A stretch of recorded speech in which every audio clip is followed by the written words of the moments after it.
हरि ओम हरि ओम हरि ओम। वर्णानामर्थसंघानां रसानां छन्दसामपि मंगलानां च कर्तारो वन्दे वाणी विनायको। अज्ञानतिमिरान्धस्य ज्ञानाञ्जनशलाकया चक्षुरुन्मीलितं येन तस्मै श्रीगुरुवे नमः। नारायणं नमस्कृत्यं नरं चैव नरोत्तमं देवीं सरस्वतीं व्यासं ततो जयमुदीरये। जय जय श्री राधारमण जय जय नवल किशोर जय गोपीचित चोर प्रभो जय जय माखन चोर जय जय माखन चोर। बोलिए भक्तवत्सल भगवान की। श्रीमद्भागवत महापुराण की जय। आनंद कंद भगवान की जय। श्रीमद्भागवत महापुराण की जय। जय जय श्री राधे जय जय श्री राधे जय जय श्री राधे।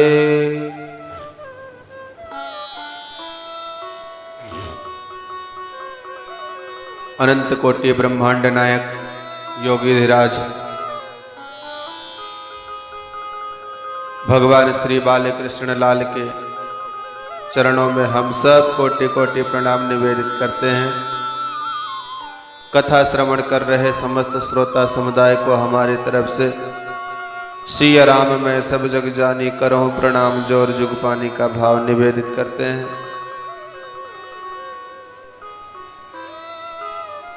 कल की कथा में आप सभी ने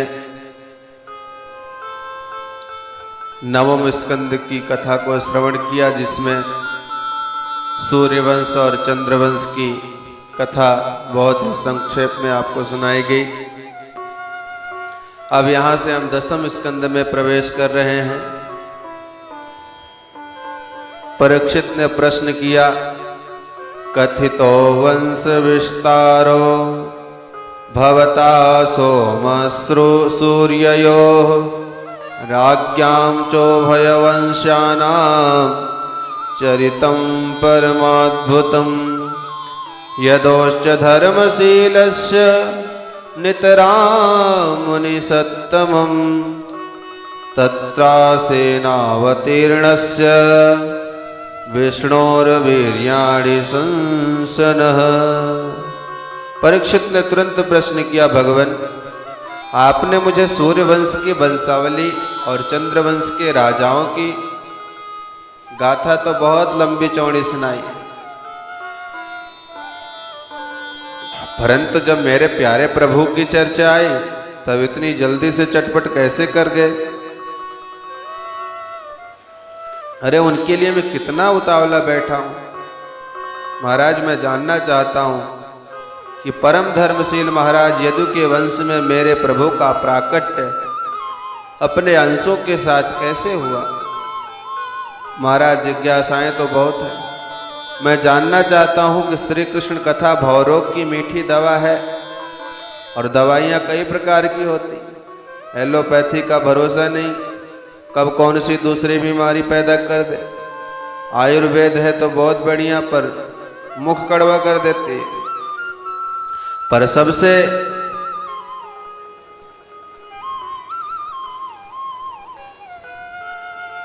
बढ़िया मीठी दवा है होम्योपैथिक। दो दो गोली खाते जाओ, दो दो घंटे चूसते जाओ, मुंह भी मीठा हो जाए और बीमारी भी दूर होती जाए। तो ऐसे ही कृष्ण कथा की जो औषधि है वह भव रोग की मीठी दवा है। योगाभ्यास करते करते थोड़ी गड़बड़ हो गई तो गिर भी सकते हैं, ज्ञानाभिमान का डर है, पर भक्ति रस में बिल्कुल मीठा है। गोविंद के चरण कमलों का ध्यान करते जाओ, उनकी रूप सुधा का पान करते जाओ और जन्म मरण की बीमारी जड़ से मिटाते जाओ। तो निवृत्त तसै रूप गीयमानात् भौषधा स्तोत्र मनोभिरामात् का उत्तम श्लोक गुणानुवादात् पुमान विरज्येत विना पशुघ्नात्। ये दवा भी कोई ऐसी वैसी वैद्य ने नहीं बनाई, परम निवृत्ति परायण परमहंसाचार्य सुखदेव जी के द्वारा बनी ये मीठी दवा है। सुनने में बड़ी मीठी और जन्म मरण रूपी भव रोग को मिटाने की बहुत मीठी दवा है। ऐसी मीठी दवा को भला कौन नहीं पीना चाहेगा। जन्म मरण का भयंकर रोग सता रहा है, मीठी दवा भी संतों ने बना दी, और फिर जीव उस औषधि का न पान करे, मेरी दृष्टि में भैया वो सबसे बड़ा आत्मघाती है। परीक्षित कहते हैं भगवान केवल भवरोग की मीठी दवा मात्र है, मात्र इसलिए मैं कृष्ण कथा नहीं सुन रहा हूं। मेरे पूर्वजों को मेरे प्रभु ने अपनी कृपा में नौका में बैठा करके कौरव सैन्य सागर से पार लगाया था। कौरवों की सेना का इतना विशाल समुद्र था जिसमें पितामह भीष्म और द्रोणाचार्य जैसे मगरमच्छ मछलियां घूम रही थी। ऐसे मगरमच्छों से भरा हुआ कौरव के सैन्य सागर मेरे प्रभु ने अपनी कृपामयी नौका में मेरे पितामहों को बिठाकर ऐसे पार लगा दिया जैसे बछड़े के खुर से बने गड्ढे को पार करने में कोई कठिनाई नहीं होती। पितामहा में समरे मरंजैर देवव्रताद्यति रथैस्तिमिंगलैः दुरुत्ययं कौरव सैन्य सागरं कृत्वा तरन्वत्त पदम यस्मत्पलवा यत्प्लावः। श्री सुखदेव जी बोले, परीक्षित ये तुम्हारे दादाजी का संबंध है, तुम्हारा क्या संबंध है। परीक्षित बोले, महाराज उनकी ही कृपा से आज आपके सामने बैठा हूं, नहीं तो जन्म लेने से पहले ही मैं तो मर चुका था। द्रोणाचार्य के पुत्र अश्वत्थामा ने ब्रह्मास्त्र का प्रयोग करके मुझे तो मातृगर्भ में ही नष्ट कर दिया था, पर मेरे प्रभु सुदर्शन चक्र लेकर के दौड़े दौड़े आए, मां के गर्भ में मुझे दर्शन दिए और ब्रह्मास्त्र को भी शांत कर दिया। द्रोणास्त्र विप्लुष्टमिदं मदंगम संतान बीजम कुरु पांडवानां जुगोपगुक्षिं गत आतचक्रो मातुश्च मे यः शरणं गताय। ध्यान दे, प्रथम स्कंद में जब चर्चा कर रहे थे श्री सूत जी महाराज परीक्षित के जन्म की, तो उन्होंने कहा गदा लेकर के भगवान है, और परीक्षित कह रहे हैं कि भगवान सुदर्शन चक्र लेकर के आए। तो गदा लेकर के आए अथवा सुदर्शन चक्र, संत समाधान करते हैं कि लेकर के तो गदा ही गए थे, पर भगवान ने अपनी गदा को इतनी तीव्र गति से घुमाया कि भोले भाले परीक्षित को लगा जैसे सुदर्शन चक्र नाच रहा। परीक्षित कहते हैं भगवान वह मेरे जीवन दाता हैं, और जीवन दाता से बड़ा संबंध और क्या हो सकता है। बहुत सारी जिज्ञासाएं मेरे मन में हैं, कहाँ तक आपसे पूछूं। महाराज मैं जानना चाहता हूं कि मां शब्द में कितना ममत्व है, पर जिसके नाम में ही दो दो मामा हो, ऐसे मामा तो बहुत प्यारे होते हैं। फिर भगवान ने अपने मामा को ही क्यों मार डाला। मैं ये जानना चाहता हूं कि श्री दाऊ जी महाराज देवकी माँ के सप्तम पुत्र थे और रोहिणी मैया के भी बेटा, तो एक दाऊ जी दो दो माताओं के बेटा कैसे हो गए। देखिए महाराज, आप मेरे भूख प्यास की बिल्कुल चिंता न करना। 4 दिन हो गए पर मुझे पता नहीं चला कि कितना समय बीत गया, क्योंकि आपके श्रीमुख से जो भगवत चरित्र प्रवाहित हो रहा है, इसी चरितामृत को पान करने के बाद भूख प्यास का भी पता नहीं चलता। नैसित दुस्सह छुन्मा त्यक्तोदमपि बाध्यते पिबंतम तन्मुखाम्भोजुच्युतम हरिकथामृतम भगवान की मंगलमय कथा से 3 का कल्याण होता है। वक्तारम प्रक्षकम स्रोतस्तपाद सलिलम यथा। जो भगवान की मधुर कथा का गान करता है, पहला फायदा तो उसे मिलता है। भगवान के चरित्रों के बारे में जो प्रश्न करता है उसको भी मिलता है। उस प्रश्नकर्ता का तथा एक पूछ रहा है, दूसरा बता रहा है, इन दोनों के संवाद को जितने लोग सुनते हैं उन समस्त श्रोताओं का परम कल्याण होता है। जैसे भगवान शालिग्राम का अभिषेक करें, जो भगवान का चरणामृत लेकर के वितरण करे तथा चरणामृत जितने लोग पिए उन सबका कल्याण। अभिषेक करने वाला एक बांटने वाला, एक पीने वाला, अनेक, ऐसे ही पूछने वाला एक, कहने वाला एक, पर सुनने वाले अनेक। भगवान की कथामृत में सबका कल्याण होता है। इसलिए परीक्षित, ये प्रश्न करके तुमने अपना ही नहीं हमारा भी कल्याण कर दिया। सुखदेव जी गदगद हो गए और गदगद होकर के सुना रहे हैं। परीक्षित ध्यान से सुनो। जब इस धरातल पर कंस और जरासंध जैसे राजा पापाचरण करने लगे तो पृथ्वी पापियों से पीड़ित होकर के समस्त देवताओं के साथ मिलकर के ब्रह्मा जी के संग भगवान की आराधना करने लगे। सबने प्रभु की आराधना की तो ब्रह्मा जी के हृदय में प्रभु का आदेश हुआ। वह आदेश ब्रह्मा जी ने समस्त देवताओं को सुना दिया। क्या कहा? सुनो सुनो, प्रभु की आज्ञा हो गई है। वसुदेव गिर्हे साक्षात् भगवान पुरुषः परः जनयिष्ये तत्पर्यार्थम संभवन्तु सुरस्त्रियः। भगवान वासुदेव का प्राकट्य वसुदेव के घर में बहुत जल्दी होने वाला है। किसी ने कहा भगवान तो मामा कंस के जेल खाने में आए, वसुदेव जी के घर में नहीं, फिर गृह का मतलब क्या हुआ? तो किसी समाधान दिया, न गृहम गृहम इत्याहु गृहिणी गृहम उच्यते। अरे ईंट पत्थरों के मकान को घर नहीं कहते हैं, गृहिणियों को घर कहते हैं। वसुदेव गृहे अर्थात वसुदेव पत्न्यायाम, वसुदेव की पत्नी देवकी के गर्भ में प्रभु का प्राकट्य होने वाला है। इसलिए तुम लोग भी जल्दी मथुरा चलो। मथुरा में प्रभु आएंगे तो हम अकेले ही चले? ब्रह्मा जी बोले नहीं भैया, अकेले नहीं, संभवन्तु सुरस्त्रिया, अपनी अपनी देवियों को भी साथ में लेकर के आओ, क्योंकि भगवान भी अकेले नहीं आ रहे हैं। जनेष्यते तत्प्रियार्थ, तत्प्रियार्थात श्री राधा रानी, भगवान की आह्लादनी शक्ति राधा रानी भी वृषभानुनंदनी बन करके बरसाने में आ रही हैं। इसलिए तुम भी अपनी देवियों को लेकर के उनकी रक्षा करने के लिए चलो। तब तो देवी देवता विमुग्ध हो गए और विविध रूप में मथुरा मंडल में देवी देवताओं का अवतार होने लगा।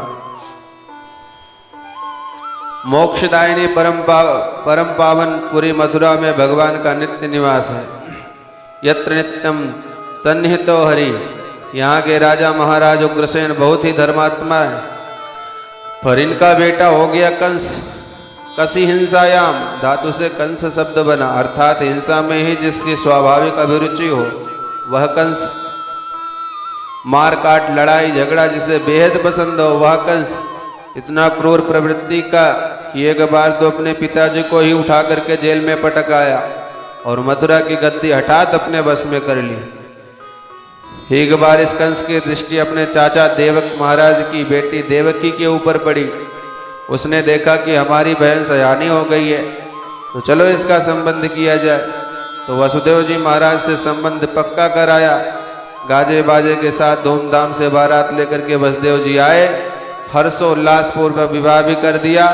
पर कंस ने विचार किया कि आजकल हमारी कुछ छवि बिगड़ रही है, लोग हमें बड़ा क्रूर निर्दयी समझते हैं, इसलिए कुछ ऐसा नाटक किया जाए कि लोग हमें दयालु समझे। सो इसने नाटक रचाया। अपनी बहन के विवाह में विदाई करते समय आंखों से आंसू टपकाने लगा। मैं अपनी बहन का रथ स्वयं अपने हाथों से ही हाँकूंगा। प्रजा देख करके गदगद हो गई। अरे महाराज को हम जितना क्रोध समझते थे ऐसे नहीं है, हृदय के बड़े ही कोमल हैं। देखो देखो कितने भावुक हो रहे हैं। पर देवताओं की धड़कन तेज हो गई, ये तो बड़ा नाटकी है। प्रजा पर इसने देखो अपना प्रभाव छोड़ ही दिया। लोग इसे सज्जन समझने लगे और देवकी माँ तो इससे कितनी भावुक होकर के मिल रही हैं। यदि माँ देवकी भी इसके रहस्य को नहीं समझ पाई तो देवकी नंदन प्रभु फिर इसे मारेंगे कैसे? यदि कंस देवकी माँ का कृपा पात्र बना रहा तो देवकी नंदन कैसे मार पाएंगे? इसलिए इसका असली चेहरा समाज के सामने प्रकट करना ही चाहिए। इसीलिए देवताओं ने आकाशवाणी कर दी, अस्यास्त्वाष्टमो गर्भो हंतायाम वहसे बुध। हे अबुध कंस, हे अज्ञानी कंस, जिस बहन के विवाह में तू इतना भावुक हो रहा है, इस देवकी का 8वां पुत्र तेरा काल बनेगा। जो ये शब्द सुना कि सारा प्रेम गायब हो गया, एक क्षण में तलवार खींच लिए, देवकी के केस पकड़ करके रथ से नीचे पटक दिया। भग्नि महंतुमारब्धम खड्ग पाणी कच्चे गृहीत। सारी प्रजा समझ गई, अरे राम राम, ये तो सचमुच बड़ा दुष्ट है। 1 मिनट में ही इसकी सारी क्रियाएं बदल गई। दुष्टों के प्रीत पानी की लकीर है, बनते भी देर नहीं तो मिटते भी देर नहीं, पग पग पर रूप बदलते हैं। जो देवकी को मारने के लिए प्रयत्नशील हुआ कि वसुदेव ने दौड़ करके हाथ पकड़ लिया। वह पति है, पति का अर्थ है पाति रक्षति, जो अपने पत्नी की हर प्रकार से रक्षा करे वही पति। तो हाथ पकड़ करके महाराज वसुदेव ने विवेक से काम लिया। कंस को समझाया, महाराज चारों तरफ आज आपकी वीरता का डंका बज रहा है। सा कथम भग्नि हन्यता, पर ऐसे वीर होकर के आज अपनी बहन को मार रहे हो।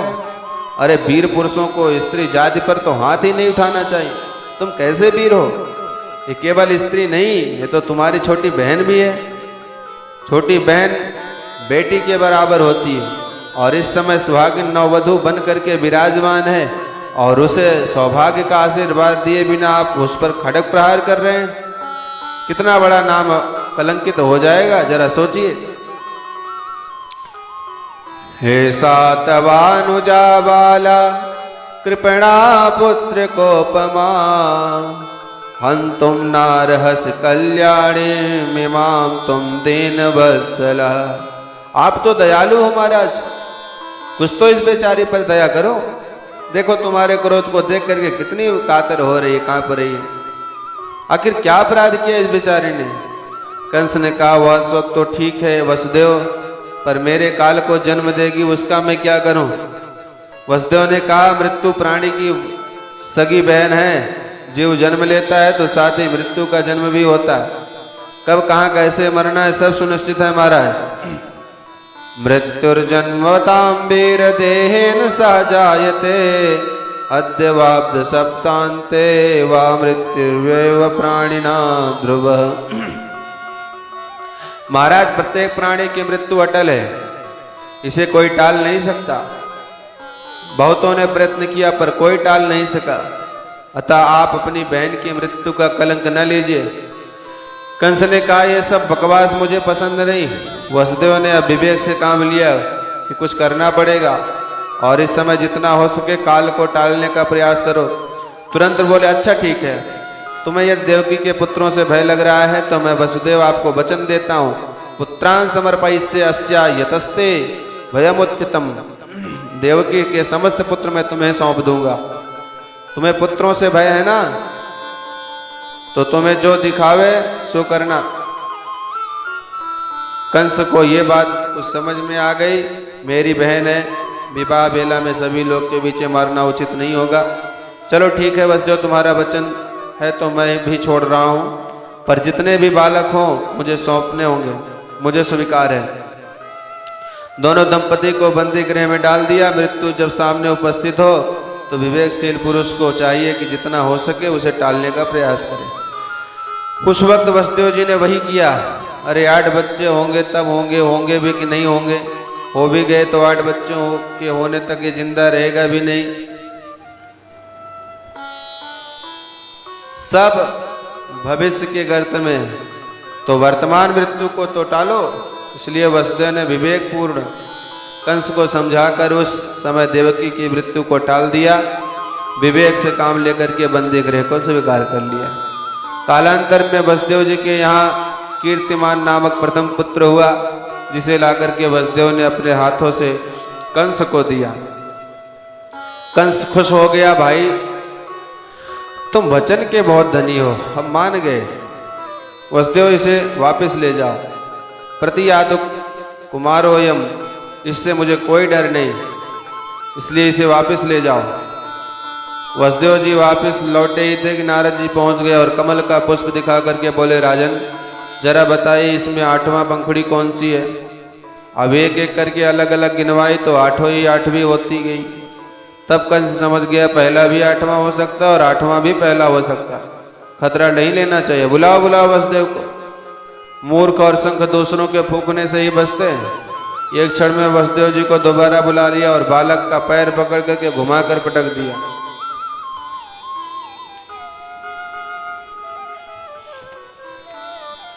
इसी प्रकार से कंस के हाथों देवकी के 6 पुत्रों की हत्या हुई। अब सप्तम गर्भ में साक्षात संकर्षण भगवान शेष जी पधारे। भगवान ने योग माया को बुलाकर कहा, देवी एक काम करो, संकर्षण का आकर्षण करके देवकी के गर्भ से रोहिणी के गर्भ में पहुंचा दो और तुम यशोदा की पुत्री बनकर के पहुंचो। मैं देवकी का 8म पुत्र बनकर के आ रहा हूं। कंस तुम्हें साधारण कन्या समझ करके मारने का उद्यम करेगा तो तुम अष्टभुजी बनकर के प्रकट हो जाना। फिर देखो तुम्हारी कितनी पूजा होती है। दुर्गा मैया, चंडिका मैया, शारदा मैया, अंबिका मैया, कात्यायनी मैया, अनेक मैया बनकर के घरों घरों में पूजोगी। वर्ष में 2-2 बार 9 दुर्गाओं में तुम्हारी जय जयकार होगी। भगवान की आया वचन पाकर योग माया प्रसन्न हो गई। योग माया ने वही किया जो प्रभु ने आदेश दिया। कंस को भ्रांति हो गई कि देवकी के सप्तम गर्भ का पतन हो गया। अब 8म गर्भ में भगवान पधारे तो देवकी मां का मुख कमल बड़ा ही जगमगाने लगा। इतना तेज मुखमंडल पर आ गया कि बंदे गृह का अंधेरा भी दूर हो गया। कंस सोचने लगा, पहले मैंने देवकी को इतना तेज युक्त कभी नहीं देखा, क्यों ना इसे मार दूं। मैं समझ गया कि देवकी गर्भ में मेरा शत्रु प्रविष्ट हो चुका है। अहिस में प्राण हरो हरिर गृह्याम ध्रुवम सिद्धो यन्न पुरेयमी दृषि। कंस ने भी देखा तो सोचने लगा, ये देवकी पहले मैं इतनी सुंदर और इतनी तेजस्विनी कभी नहीं देखी। इसका मतलब कि मेरा जो प्राण हरता हरि है वह देवकी के गर्भ में गुहा में आ चुका है। कि मध्य तस्मिन करणीयम, अब ऐसी स्थिति में मुझे क्या करना चाहिए। एक ही उपाय समझ में आता है, इसे मार देना चाहिए। कंस फिर सावधान होता, नहीं नहीं, स्त्रिया ससुगुरुमत्या वधोहम, ये केवल स्त्री मात थोड़ी ही है, मेरी बहन भी तो है, मेरी बहन है, गर्भवती है, इसके मारने से स्त्री वध होगा और बाल वध भी होगा। कितना बड़ा कलंक मेरे जीवन में लगेगा।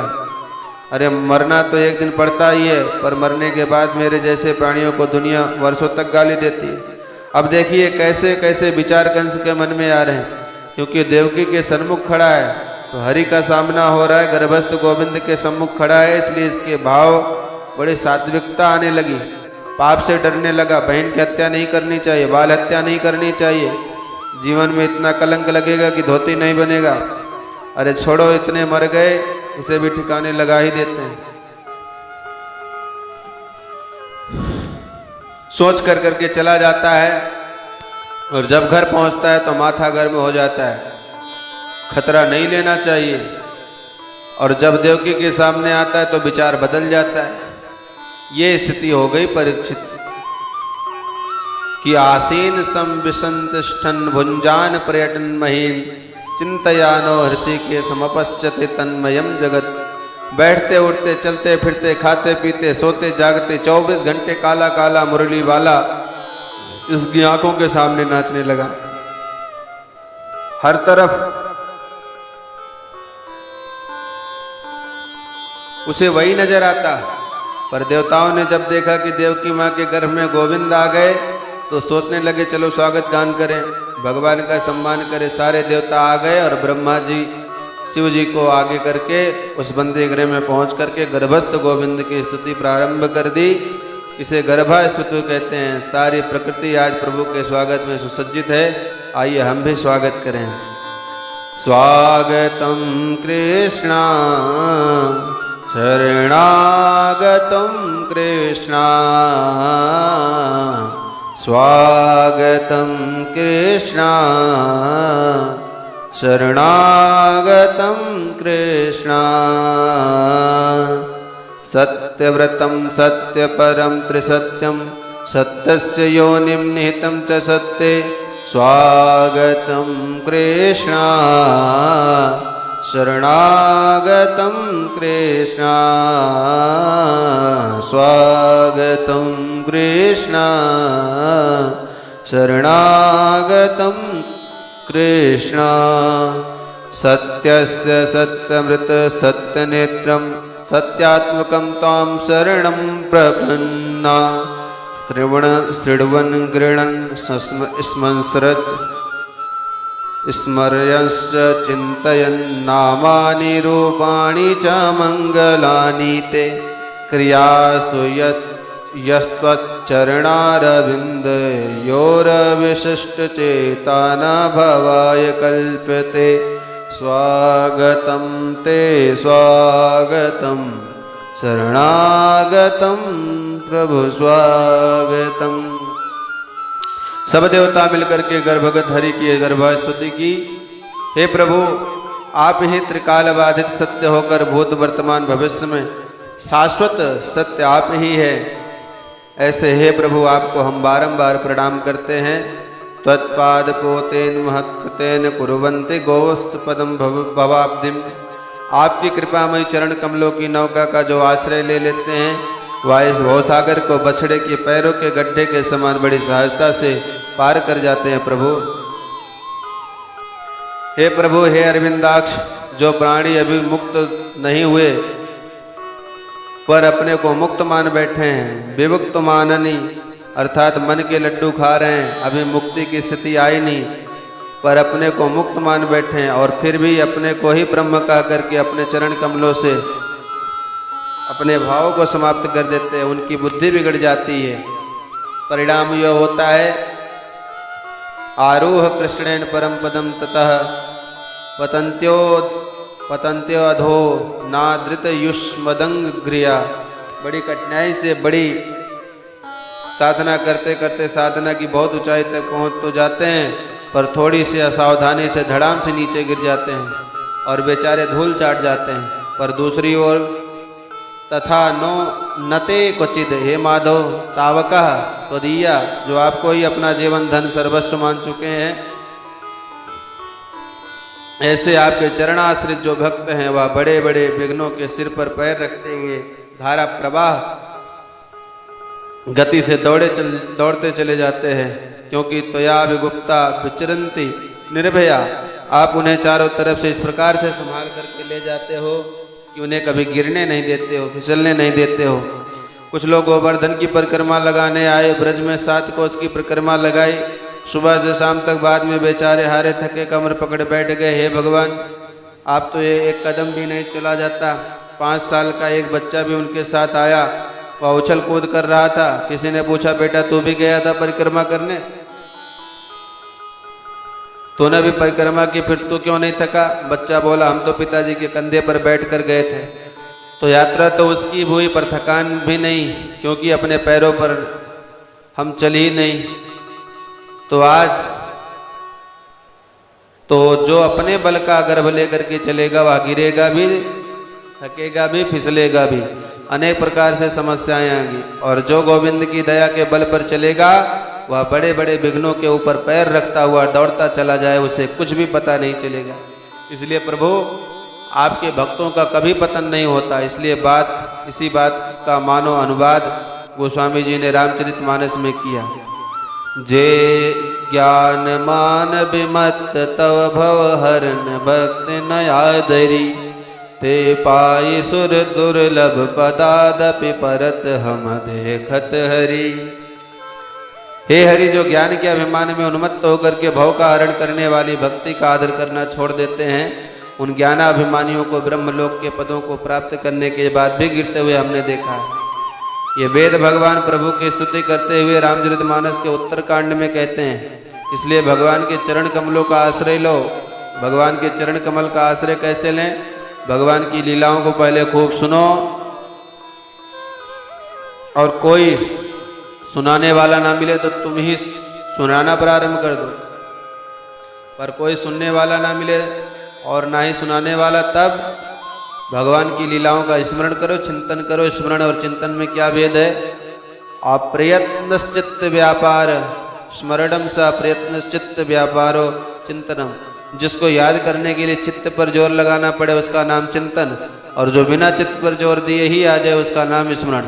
तो भगवान की लीलाओं का स्मरण करो, कदाचित विस्मरण हो रहा हो तो चिंतन करो, चित्त पर जोर देकर उसे याद करो। और इस प्रकार से जिसने अपने चित्त को गोविंद के चरण कमलों में चिपका लिया, वह फिर भवाटवी में कभी नहीं भटकता। बड़े सुंदर स्तुति करने के बाद अंतिम श्लोक में देवताओं ने देवकी माँ की भी स्तुति गाई। दिष्टयाम्बते कुक्षगतः परः पुमान्। हे माँ, आप कितनी भाग्यशालिनी हैं कि जो अनंत कोटि ब्रह्मांडों का अधिनायक, अब तुम्हें नारायण प्रलय के समय जो सबको पेट में रख करके सो जाता है, वह परमात्मा तेरे पेट में समा गया है। इसलिए अब तुम्हें कंस से डरने की आवश्यकता नहीं। माँ भृद भयम भोजपतेर मुमूर्षो।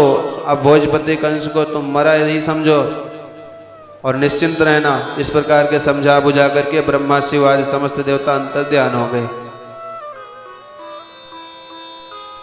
श्री कृष्ण जन्म अथ सर्व गुणोपेतः काल परम शोभना। अब भगवान के प्राकट्य का शुभ समय आ गया।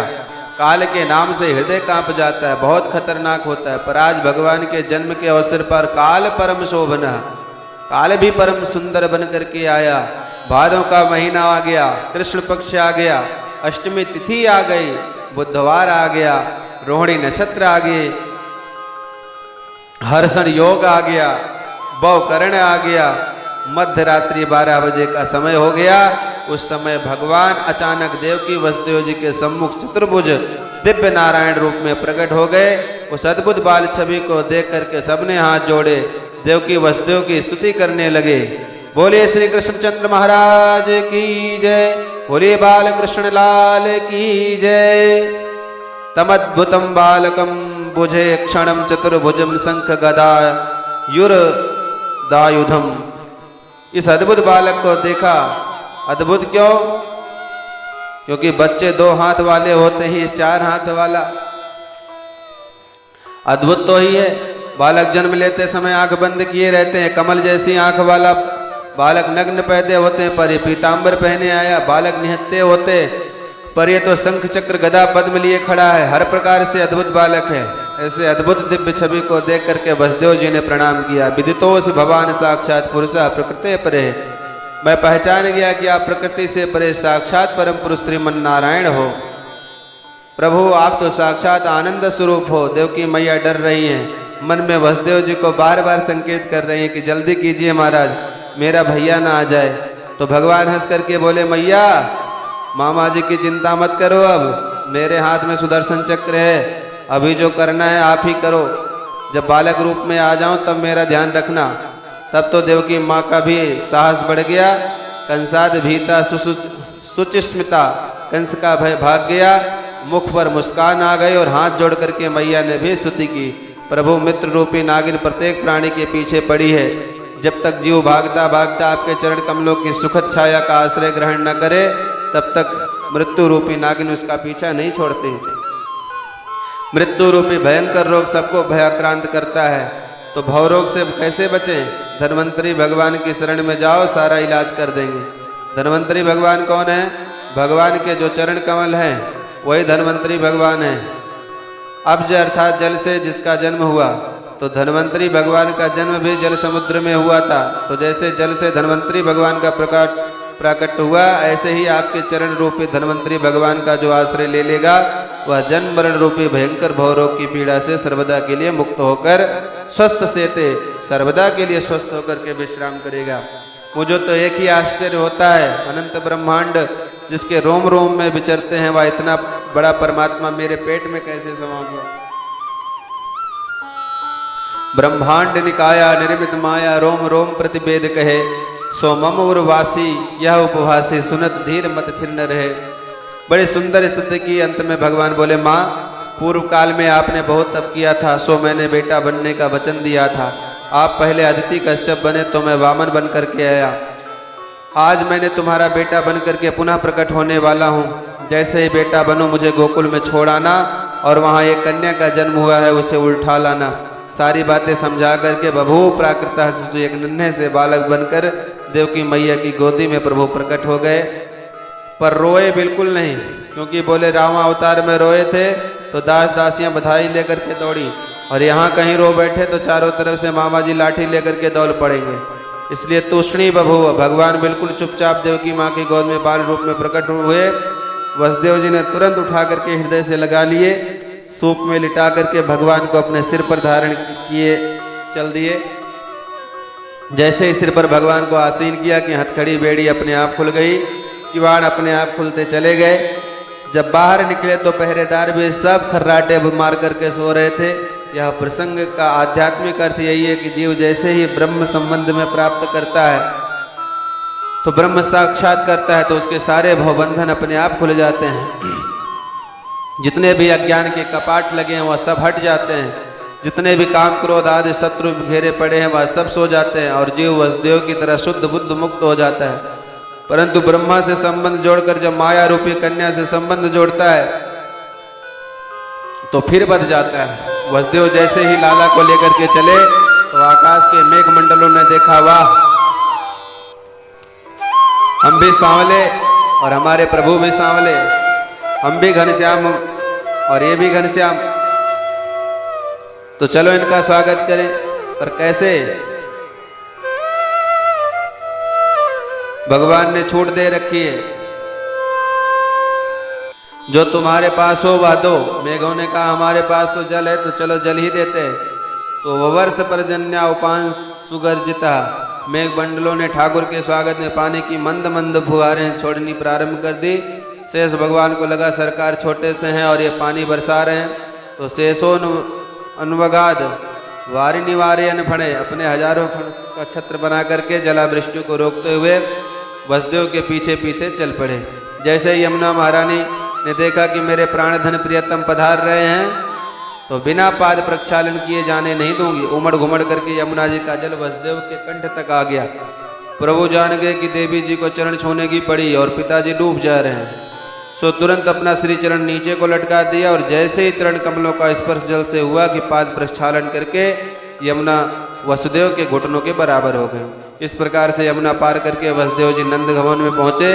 यहाँ योग माया के प्रताप से सारे ब्रजवासी खर्राटे बजा करके सो रहे थे। धीरे से प्रसूतिका भवन में जाकर लाला को सुला दिया और लाली को उठा लिया। जैसे ही लपेट कर बंदी गृह में वापस आया कि कन्या का गला फाड़ फाड़ करके रो पड़ी।